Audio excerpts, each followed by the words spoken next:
Hello everyone, welcome to General Hospital Daily Channel.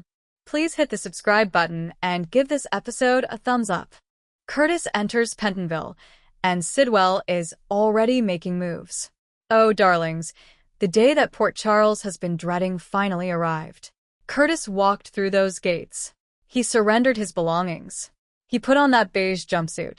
And the man who has always fought for justice and truth and the people he loves found himself locked inside a cell that should never have been his destination, while the man who put him there sat a few walls away, already thinking about how to use this situation to his advantage. Let us talk about what Friday delivered, because this episode was one of the most emotionally dense days Port Charles has had all summer. Curtis said goodbye to Jordan in the most intimate way possible. He held Desmond. He sat with Trina. He did everything a man does when he is trying to leave enough love behind to sustain the people who matter to him through however long this chapter lasts. And then he walked in.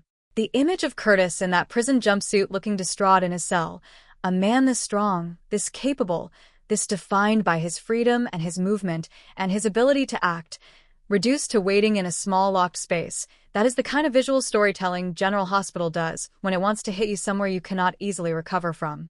And it landed exactly that hard. Meanwhile, Sonny paid Sidwell a visit. And Sidwell, being Sidwell, made an offer that was both predictable and revealing. He wondered if Sonny might arrange for something to happen to him, a convenient accident that shortened his sentence permanently. The fact that he asked tells you everything about how Sidwell reads people. He assumed that Sonny's power and Sonny's desire to see him punished could be combined into something useful for Sidwell himself. Sonny said no, and then did something Sidwell did not expect. He gloated. He talked about the asset auction, about the piers, about everything Sidwell built that Sonny is about to acquire through legitimate means now that the criminal path has closed. Sidwell looked at him with genuine skepticism. He does not believe Sonny can go legit. He does not believe the transformation is real. As Sonny stood to leave, Sidwell delivered the line that should make every single person in Port Charles pay attention. "This is not over," he said. Sonny replied that it looked over to him. One of these two men is right, and the other one is going to find out they were wrong. Cassius is alive. Z is coming back, and the WSB story explodes this fall. Now, darlings, hold on tight, because this next piece of news is the kind of thing that has been quietly building all summer and is now about to erupt in the most extraordinary fashion. Because the leaks are pointing towards something that is going to have this fan community absolutely electric for months. Cassius is alive. Z is returning. And the WSB storyline that has been threading through every major story this summer is about to become the central event of General Hospital's fall. Let us start with Cassius. Liesl has known from the beginning that something was wrong with the official story. The WSB does not make deaths classified. They do not refuse to release remains to grieving families without a reason. She has been pushing, asking, demanding, showing up at offices and making uncomfortable scenes because her instinct told her that her son was not gone. And her instinct was right. Z faked it. That is the emerging picture. Cassius was given a choice: work for the WSB or face a permanent incarceration that would make everything he had been through look comfortable. And Cassius, who is his father's son in terms of survival instinct, if nothing else, almost certainly took the deal. Because of course he did. The actor who plays Cassius was openly receptive as recently as August to returning to the role. The actor playing Z has both of his appearances on this show structured in ways that left the door open.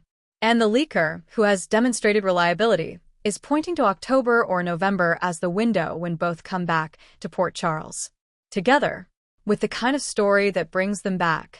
And then there is the detail that is going to make fans of a particular character feel the punch of it before the episode even airs.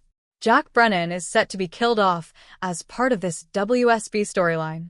A character who became genuinely beloved, who had more depth and more warmth than anyone anticipated when he first arrived, is going to be taken out as part of the explosion that Z's return triggers.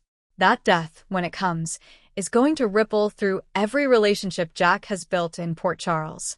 Nina most immediately. The complicated, genuine, surprising connection between these two people, something that grew out of a blackmail arrangement and became something neither of them planned for, is going to be severed in the most permanent way. And the grief of that is going to be real. Anna is part of this equation too. The hallucinations, the mission, the dangers she is being steered toward. If someone does not reach her before she acts on what Peter has been whispering, if the intervention does not come in time, the fall WSB storyline may begin with something Anna did that she can never take back. Charlotte schemes, Rocco pushes back, and Easter eggs are hiding in plain sight. And now, darlings, let us close by pulling together several threads that seem separate but are clearly being woven toward the same destination. Charlotte is scheming. She was at the boathouse with Danny, and the conversation she started about how to set Drew up for something scandalous is the most direct expression we have seen yet of the Cassadine instincts that live underneath her surface. She is not being malicious in the way that Helena was malicious. She is a young woman who loves her father, who feels threatened by Drew's interference in the family dynamic, and who is reaching for the tool she was taught to reach for when something needs to be controlled. Rocco heard it. Rocco, who has his own reasons to be cautious about schemes and secrets and plans that spiral, shut it down. Or, at least appeared to. Because Charlotte told Danny afterward that she just wanted Rocco to think they were dropping it. She is not dropping it. She is just being smarter about it. Laura understood Rocco sneaking time with Scout behind Drew's back. She is wise enough to know that young people are going to make those connections regardless of what adults mandate. But she also gave Rocco a very clear piece of advice. If Drew directly warns him away, he needs to listen. Drew is vindictive. That is not a character judgment.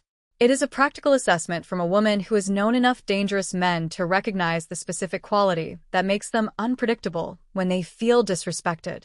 Drew apologized to Portia at the pool. She acknowledged she could not be certain of his sincerity, which is the most diplomatically honest thing anyone has said about Drew's current state.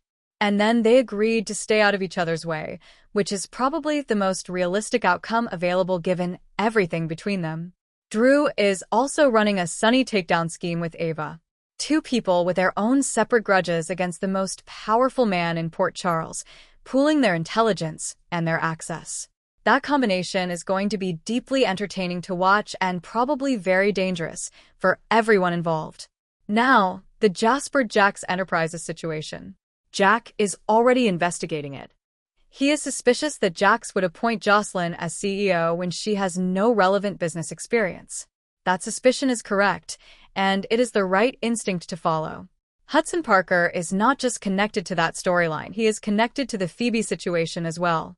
The baby that he reacted strangely to. The child whose survival seemed to matter in ways that were operational rather than personal. That thread is going to connect to the WSB umbrella story when it fully surfaces. The leaker used a specific phrase, Easter eggs hidden all over the canvas.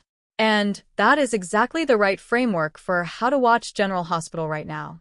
Small details that seem disconnected or decorative are actually structural.